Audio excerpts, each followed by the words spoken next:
Hi there guys, Sam here. I just wanted to give you a quick update on the Golf R really, sort of my first real update generally, just how I've been finding the car. As you can see, it's a glorious day, perfect conditions obviously for the Golf R, I guess, four-wheel drive. We're in mid-September now, it's, yeah, getting back to usual rain and horribleness and more traffic and everything. But I'm sitting on 3,321 miles now, so I've done about 1,800 miles. So getting used to the car, yeah, and enjoying it really. I mean, it's such a special. Watching where that car's going. It still gives you kind of like that special experience, I guess, in something like this. You know, as a daily, it's, you know, there's nothing. There couldn't be a bigger difference between this and the Fiesta. It's just miles more comfortable. You know, I went on a long drive down to the south coast, and you just noticed, particularly on the M25, on bad roads or just cobbly roads, it's so much better. So the comfort aspect is probably the main thing I've noticed. The sense of speed probably isn't really there. I think that's probably because of the noise. You know, you don't get that kind of enjoyment, I guess, as I got out of the Fiesta ST getting up to speed. But in this, obviously, it's got bags loads of speed. There's not too many cars, particularly, well, there's not too many other manuals which could keep up with this one anyway. And with the four-wheel drive grip, you've just got everything really. There's a package, it's really good. You know, I've noticed certainly the size-wise, when you're carrying passengers, it's lovely, as a Golf should be. And on the other side, economy-wise, it's not too bad. I mean, I've out of a full tank, 55 litres. Worst I've got about 370 miles has been kind of the worst, which I think is averaging sort of around 32, and the best I've got is around 460 miles, which is really good, certainly getting almost to 40 on the overall average, which I think is not too bad. I put super unleaded in here as well, just supermarket fuel, but super, it does seem to like it better. Had it with the Fiesta as well. Turbocharged engines seem to get more out of them. You pay a little bit more, but then you get a little bit more miles, and I personally think the engine prefers it. It's all personal preference really, I guess. Yeah, and the car's just enjoying it, you know. I mean, we've got massive puddles here. It's on the other side. One thing I've noticed, the safety features, I've had it once come up on me, so it's basically come up with a red message on the dash and it's broke for me. I think it was quite wet, slippery conditions. Actually, funny enough, on this kind of road, I reached for the brake to brake for the car in front, and it beat me to it basically. And it didn't do it harshly. It didn't sort of slam on the brakes. It just progressively went onto it, and it was fine. And I think there's nothing wrong with that really. I think I would have stopped in time anyway, particularly with the brakes on this. But yeah, if it feels it can help, why not? You know, give it a go. I mean, I'll show you some of the speed from this. So, third gear, yeah, it's got a lot of pull. But on the road,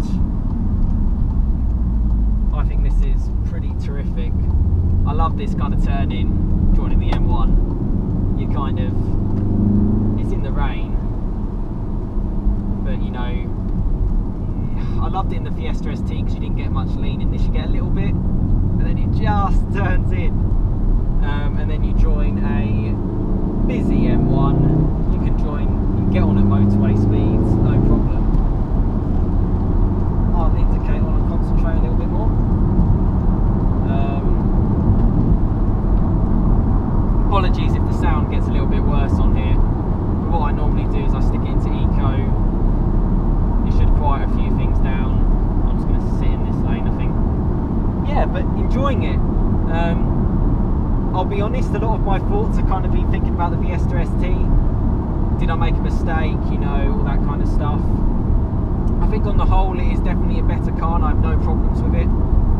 I think in the back of my mind I'm still sort of humming and hawing financially wise, thinking, you know, the cost of this car, you know, it's 2 or 3 times more than a Fiesta ST, which is quite a lot more. And, you know, is it worth it? Is it 2 or 3 times as good as a Fiesta ST? Well, to answer that, no, it's not. There's no way it's 2 or 3 times better. I think as an overall car, it's definitely a better car. But even then, boot space wise, the Fiesta, I think, just it trumped it, kind of just the initial space. I'll move over to get out of the way of these cars. Yeah, so I'm humming higher on that. Also on the looks, the limestone grey, I'm kind of missing a bit of my spirit blue on the Fiesta, but these are just all kind of my faults really, early ownership. One thing I do like at night, the lights are so good. Pitch black unlit road, unlit motorway, which I get from coming from the south coast.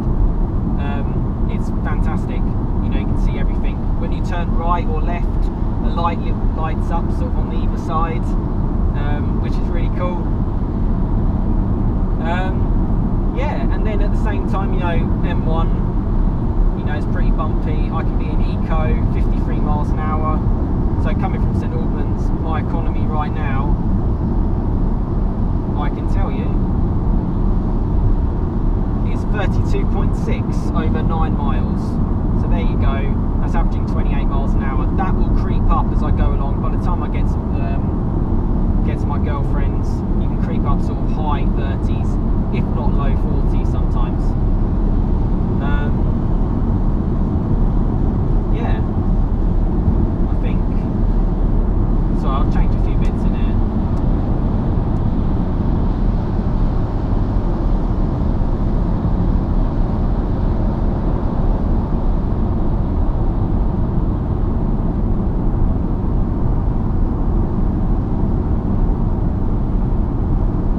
So yeah, you know, 6 gear, 60 miles an hour. I mean, I can show you the radar guided cruise control as well, just a little bit.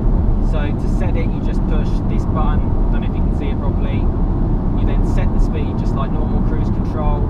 60 along here, it'll go to 58. If someone was to pull out in front of me, it would brake for me. So I've got no pedals on it. But it will catch up to the car in front, and then it will automatically brake and then get up to speed, or up to the speed I've set. And it works well. It's pitch black. Well, it's not pitch black. It's quite wet and greasy, but I still have the confidence in it. And that's quite a handy little feature. Makes it a little bit easier, as you can see. So I've set it to 55 at the moment. It's going down to sort of 53 because of the car in front. 52. If they speed up, 51. And then if you watch, hopefully 52. So I'm nowhere near the pedals. It will just do it for me. Which is great. Yeah, that's it for me. It's just a quick little update on my thoughts the first few miles. Please subscribe. Some other videos I've put up as well on the Golf R and the Fiesta ST are well worth a watch. Yeah, please subscribe. If you have any questions, feel free to let me know. But thank you for watching, and I'll see you next time. Cheers, guys.